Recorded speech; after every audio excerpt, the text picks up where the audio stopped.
Hello everyone, today we will be discussing about the reflection of sound.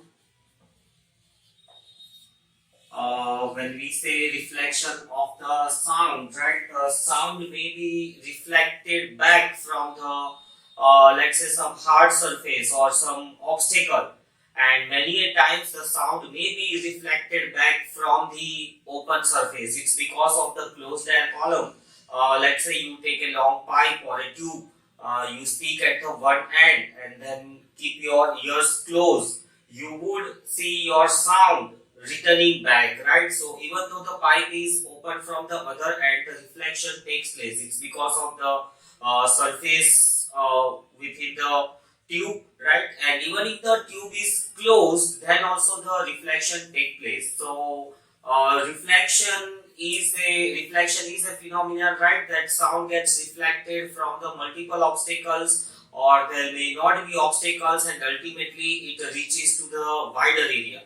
So not talking much about the wider area, but today we will be discussing about the reflection of a tube, reflection of a sound in a tube which is closed from the one end, or it is open, or you may say the vibrations taking place in a string which is fixed from both the ends. So let us see about the reflection of the sound.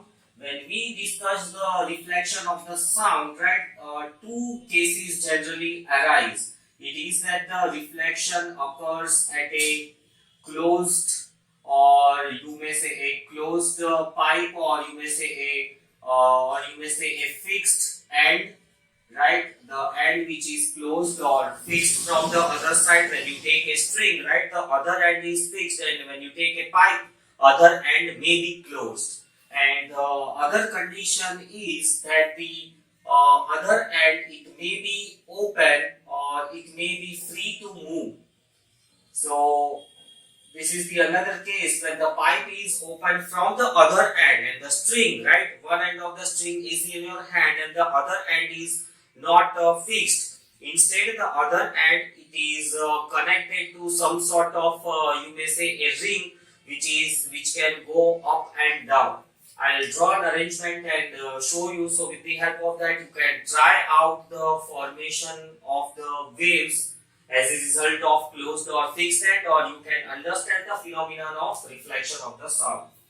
So at a closed end or a fixed end, diagram will be somewhat like this. As I said, that we'll take an example of a string. So let's say one end of the string is in your hand, and other end of the string, it is also rigidly connected at some other point, right? And for such arrangement, you can take that one end of the string is in your hand, other end it is connected to some sort of the ring, right? And this ring can go up and down over one vertical rod, right? When you produce a wave or you produce some vibrations in the strings, these vibrations will travel, right? And since the ring is free to move, again the vibrations will return back. We'll see when the end is free to move, or when the end is open, what happens, and when the end is closed, what happens, right? So to understand it better, let us say we have a wave y1 represented by r sine omega t minus kx. When we talk about the closed end, rather than moving on to this equation first, we'll theoretically we'll go through what exactly happens at the closed end. So when the waves are reflected back from the closed end, right, when the wave is reflected back, one wave is traveling in this direction, let's say y1, and from the other end it is reflected back, let us say the reflected wave is y2. Same here, the wave traveling is y1 and the reflected wave is y2. So when the wave is reflected from the fixed end, right, there is a change in direction. Same way over here also, there is a change in direction. Direction changes. The one wave was traveling from left to right, the reflected wave is traveling from right to left. So direction change is observed here also, and same also here. Here the phase reversal also take place. Phase reversal take place in the sense the particles right, which were helping the wave to propagate in the left to right direction. Now those particles are helping the wave motion to propagate from right to left. So there is a phase reversal because of the fixed end. Because of this fixed end, the phase reversal is of 180 degrees. Whereas at the free end, since the end is free to move, no phase reversal take place. So let us try to analyze this in a mathematical format. So let's say if the y1 is the incident wave represented by r sine omega t minus kx, and because of the reflection, let y2 be the reflected wave. Since the phase has been reversed, right, we'll introduce the term plus phi. We know that the phase reversal is of 180 degrees. So instead of phi, we can write it down as phi. Direction has also changed. So instead of minus, we'll be taking the plus sign. In the concept of oscillations, in concept of waves, also we have seen that when the minus sign appears between omega t and kx, the wave is traveling from left to right. And when the plus sign appears, the wave is traveling from right to left. So this is the case of the wave. Now these two waves, right? These two waves, they combine, they collide with one another, or you may say that they get mixed up with the one another. We'll see final equation when they mix up what happens.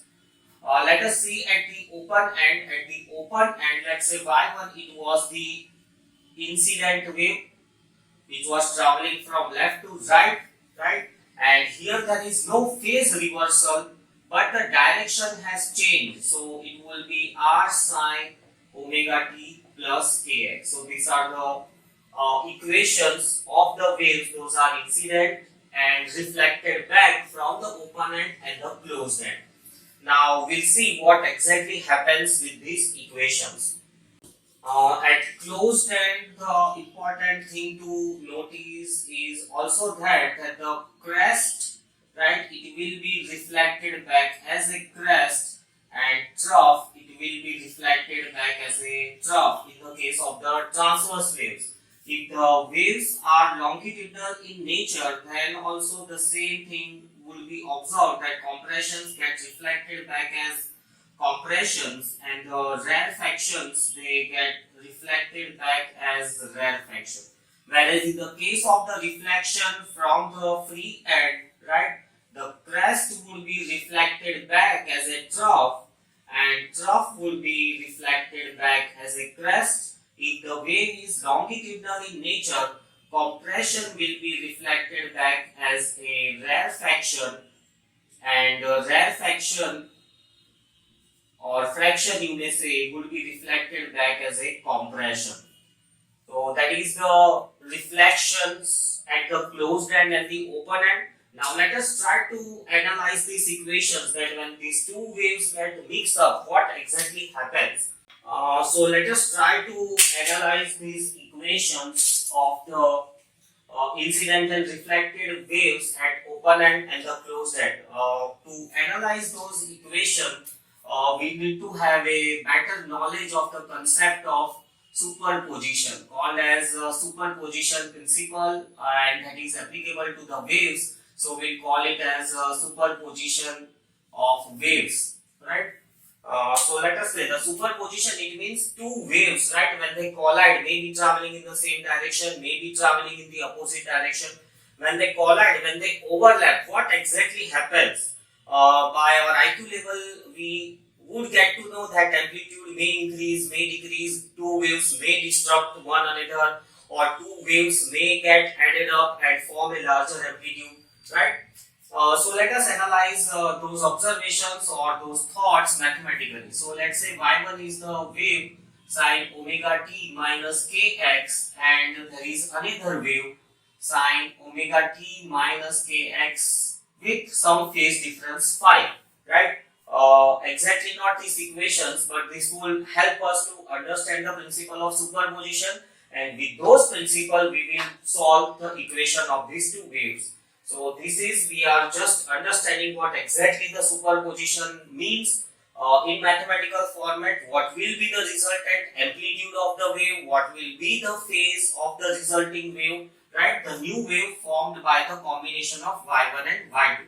So let us combine them, y2 plus y1. When we write it down, it would be r sine omega t minus kx plus phi plus r sine omega t minus kx. When you take out r common, right, the equation would appear similar to one of the trigonometrical identities, that sin c plus sin d. We'll try to solve this linear combination using a mathematical formula, or to be precise, a trigonometrical formula, that sin c plus sin d is 2 sin c plus d by 2 cos c minus d by 2.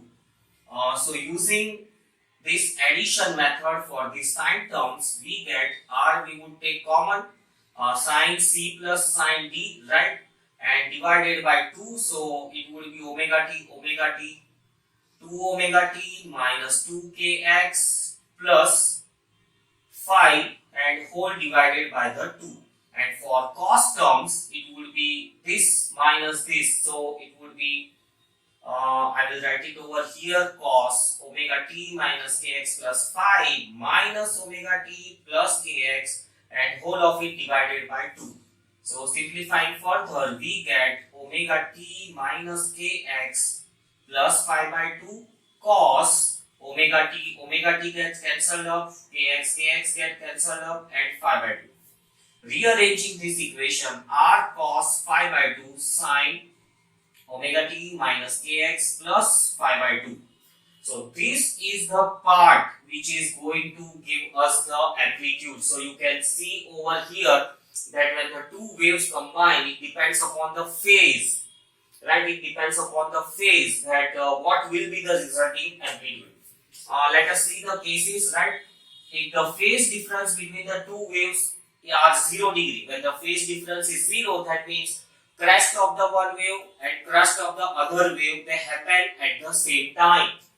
So when the phase difference is 0, resultant amplitude would be maximum, because cos 0 we know the value is 1, so amplitude will be r. When the phase difference is 180 degree, that is when the crest of the one wave is produced, the trough of the another wave is produced. So both of them are going to interfere destructively.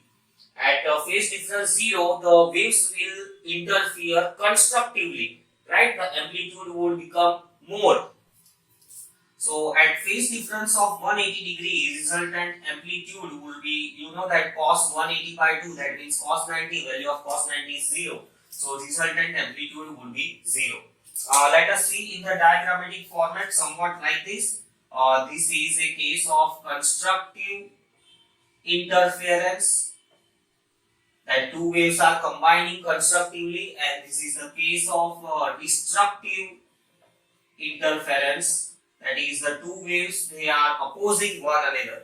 Graphically, let us say this is one wave, right, and let's say this is the another wave, and both of them you can see they do not have any phase difference.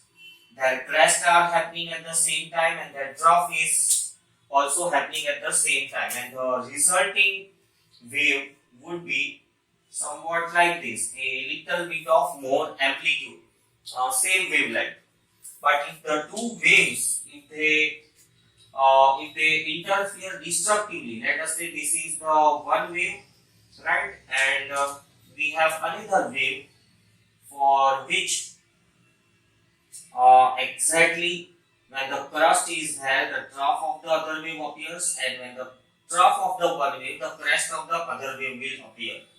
So these two waves, they are exactly 180 degree out of phase, and when such waves interfere, the resultant would be almost a straight line under ideal condition, or there would be a vibration, or there would be a oscillation, or there would be a wave which has a very less amplitude. Both of them have opposed one another. It is just like I am standing over here and someone from the other side is pushing. We both are pushing one another. So ultimately none of us is going to move.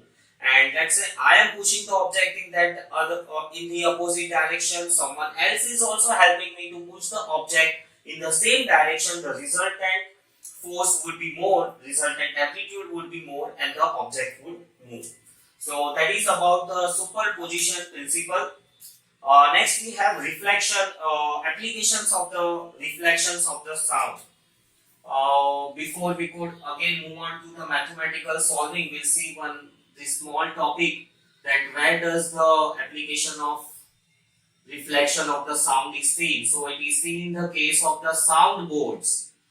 Sound boards, they are in the theaters, right? If you touch the wall and see, they are made up of a you would say a very soft material. I don't know exactly what we call it as, but you can call it as a soft board, not as hard as wood, but quite soft board, right? Called as sound boards. Sound reflects, and a good, would say, a musical effect or a cinematic effect is created within the theater.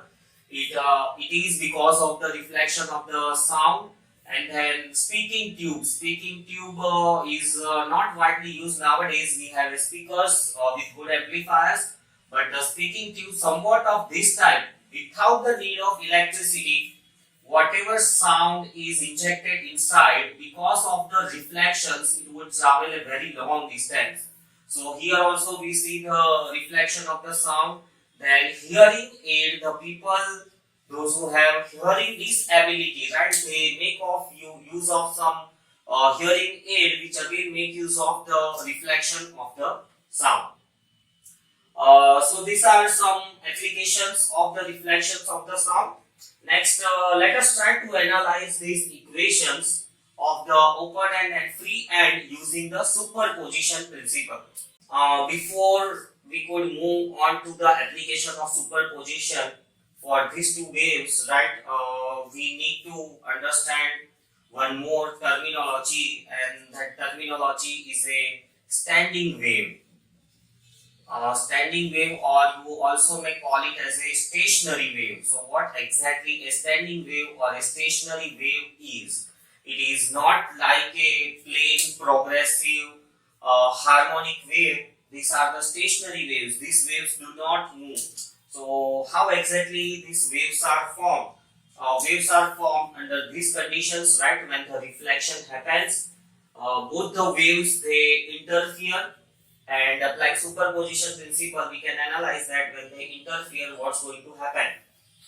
Specifically talking about the standing waves or the stationary waves, these are the waves in which disturbance appear stationary. However, it is the disturbance is moving, but if you look it with the naked eye, the disturbance appears stationary.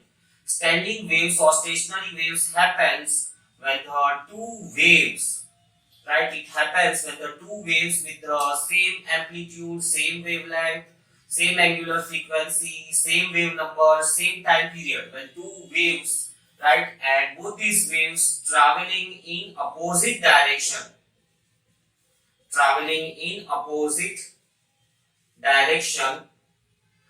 interfere, then new wave so formed are called as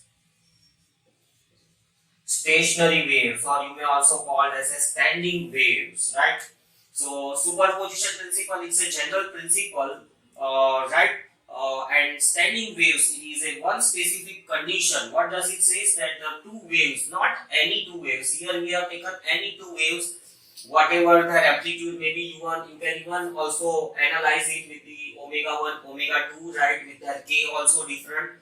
So this is one simple method to analyze the two waves. Now we are moving on to some specific discussion, that is the standing wave, in which the two waves with the same given conditions, when they interfere, right, the stationary waves or the standing waves are formed.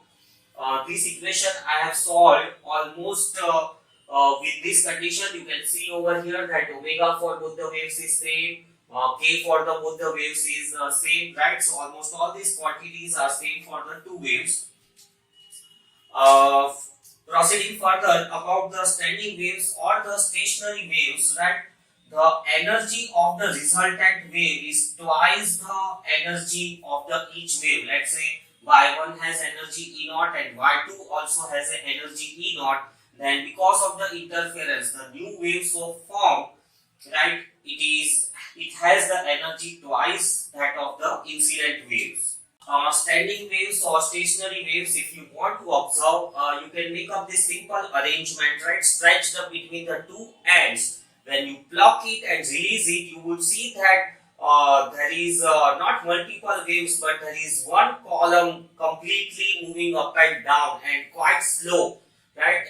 If it is done under a undamping conditions or under the absence of any viscous drag, you would see that the waves just standing over there, somewhat like this. You may say that when there is no resistive force, you would see this pattern in the string, a fixed pattern in the string. However, this pattern appears, but because of the air friction, this pattern decreases. However, when we say standing wave, the pattern remains constant. With this pattern, however, perfect standing waves, if you want, there must be a continuous supply of energy. We have seen in the topic of damping and undamping, right? So in these waves, you can see over here that these 2 points which are fixed, right? Some points which are fixed, these fixed points whose displacement is 0, right? These points are called as nodes. These are the points which are not going to move anywhere, or even if they are on the string. So you can say that these are the particles which are going to remain fixed. They are not going to anywhere. And there are also some points, some points whose displacement is maximum, right? You can see this particle, its displacement is always maximum, and these positions we call it as an antinode. The amplitude is largest at this point. Next, about the stationary waves. Stationary waves, the waves do not move, disturbance appears stationary. And then we have, for in the case of the stationary waves, let's say if the stationary wave form is somewhat like this. This is the one wave, and let's say the reflected wave is somewhat like this. So for both these waves, you can see that the segment is the complete wave. It is divided into 2 parts.